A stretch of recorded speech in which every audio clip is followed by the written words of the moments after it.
Imagine walking into a crime scene.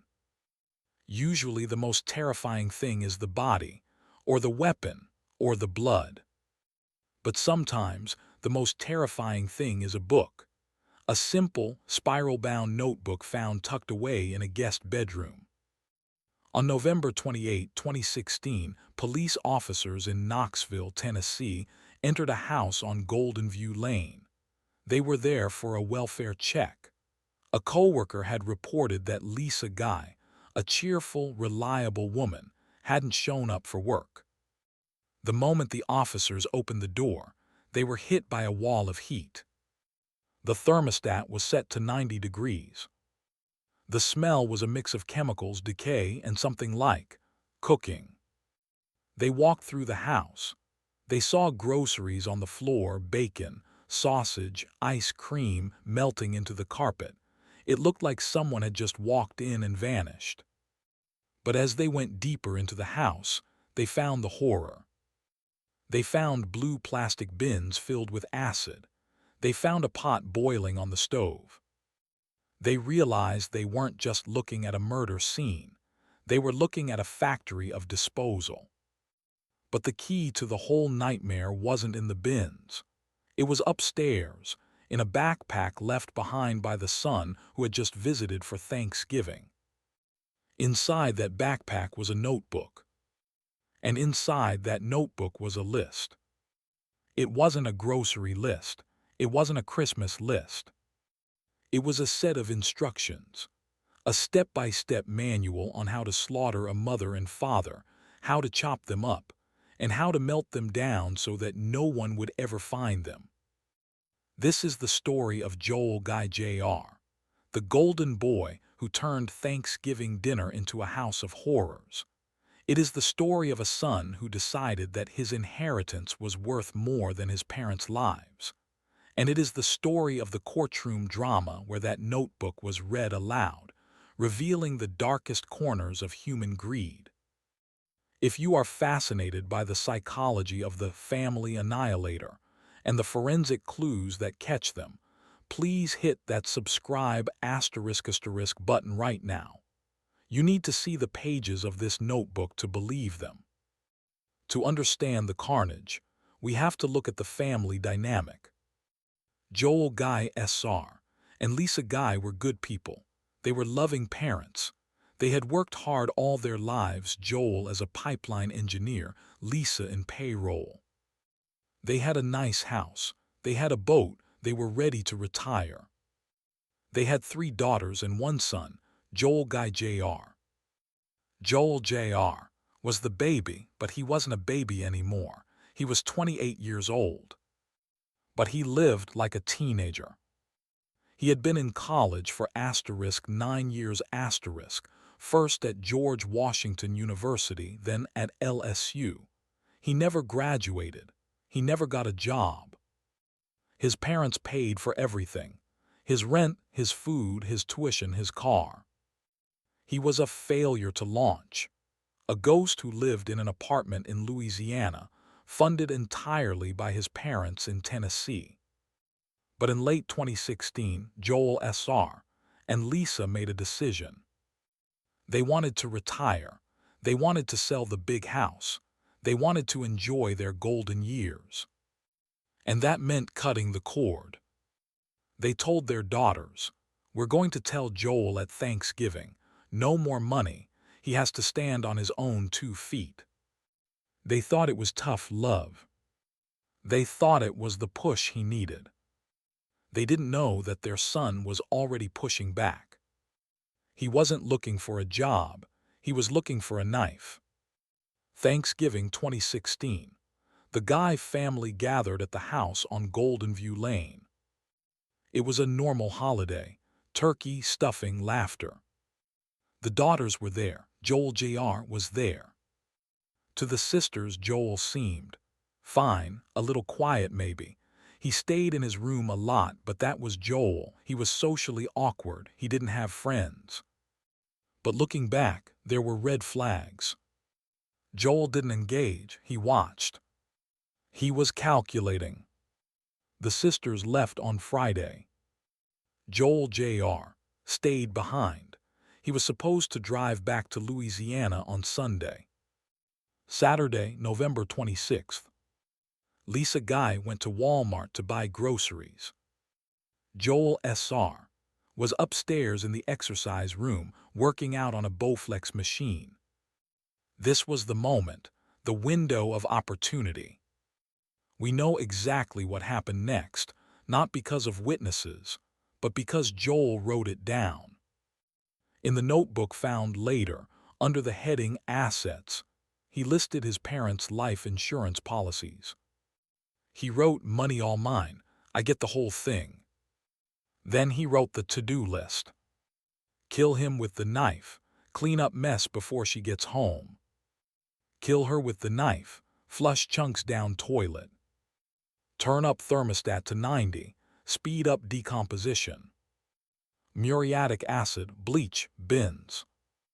He followed his own instructions like a robot. While his father was on the Bowflex, defenseless Joel attacked. It was a brutal, frenzied attack. Joel S.R. fought back.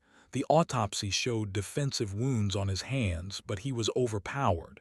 He was stabbed 42 times. Joel Jr. then waited. Lisa came home. She walked in with the groceries. She put the ice cream on the counter. She walked upstairs. Joel attacked her. She was stabbed 31 times. With his parents dead, Joel Jr. moved to phase 2 of his notebook. Disposal. He didn't just want to hide the bodies. He wanted to liquefy them. He had bought huge blue plastic tote bins. He had bought gallons of acid and drain cleaner. He dragged the bodies to the bathroom. He dismembered them. He put the limbs and torsos into the bins and poured the chemicals over them. He turned the heat up to 90 degrees to make the chemicals work faster. But the most disturbing detail, the detail that made the jury gasp, was what he did with his mother's head. He severed it. He took it downstairs to the kitchen. He put it in a large stockpot on the stove. He turned the burner on. He boiled it. Why, we don't know for sure. Maybe to destroy dental records, maybe pure madness. But he left it there, simmering on the stove, while the house began to rot in the heat. Joel Jr. had a plan to burn the house down to destroy all the evidence. But he made a mistake. He cut his hand during the attack on his father, a deep cut. He needed medical attention. He realized he couldn't finish the job. He couldn't clean up properly. So on Sunday, he just left. He drove back to Louisiana to get stitches at the Student Health Center. He left the bins. He left the pot on the stove. He left the heat on. And he left his backpack. Monday morning, Lisa doesn't show up for work. The police arrive for the welfare check. They find the groceries. They smell the death. They find the bins. They find the pot. And then they find the backpack in the guest room. Inside is the notebook. Inside are receipts from Walmart and Ace Hardware, listing the exact items used to kill them: muriatic acid, extension cords, knives. It was the easiest investigation in history. He had left a signed confession and a receipt for the murder weapon. The trial began in September 2020. Joel Guy Jr. sat at the defense table. He wore a mask due to COVID. He wore glasses. He looked like a librarian. He was completely emotionless. He didn't cry. He didn't shake. He sat like a stone. The prosecution called it the Book of Premeditation. They put the pages of the notebook on the big screen. The jury read the handwriting. Get him while he is working out. Create alibi. Use rental car. They showed the Walmart security footage. There was Joel pushing a cart, buying the blue bins. He was calm. He was buying the coffins for his parents while they were probably sleeping in the same house. The defense had nothing. They couldn't argue self-defense. The notebook proved planning. They couldn't argue insanity. The planning was too logical. They basically just sat there. But there was one moment that broke the silence. During the sentencing phase, Joel Guy Jr. finally spoke. But he didn't apologize. He didn't ask for mercy. He asked the judge to give him the death penalty. He filed a motion asking to be executed. Why? Maybe it was a final act of control. Maybe he realized his life was over. The judge denied it. The state wasn't seeking death at that point. The jury took only 3 hours. Guilty on all counts. 2 counts of first-degree murder. 2 counts of abuse of a corpse. The judge sentenced him to * life in prison, without the possibility of parole ***. Actually, 2 consecutive life sentences, plus 4 years for the abuse of the corpses. The judge called him evil. He said, "The community needs to be protected from you forever." As the verdict was read, Joel Guy Jr. did not react. He stared straight ahead. He looked like a man who was bored. The story of Joel Guy Jr. is terrifying because it strikes at the heart of the American family. We trust our children. We invite them into our homes. We feed them. We support them. Joel Sr. and Lisa Guy did everything right. They raised him. They educated him. And when they finally asked him to be an adult, he decided to erase them.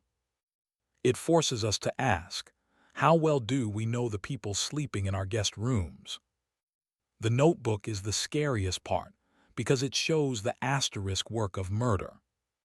He treated killing his parents like a homework assignment. He made a list. He checked the boxes. He removed the obstacles to his inheritance. He wanted the money. In the end, he got nothing. The house was a crime scene. The money went to lawyers and the estate. He traded his parents' lives for a concrete cell in Tennessee. What do you think about the notebook? Is it the most damning piece of evidence you've ever heard of? And do you think the failure to launch syndrome is getting more dangerous? Let me know your thoughts in the comments below. If you enjoy deep dives into the psychology of crime and the evidence that catches killers, please hit that * button and subscribe * for your weekly dose of courtroom truth. I have a case coming next week about a husband who used a Fitbit to frame his wife, but the data told a different story. Stay safe, check on your family, and always trust your gut.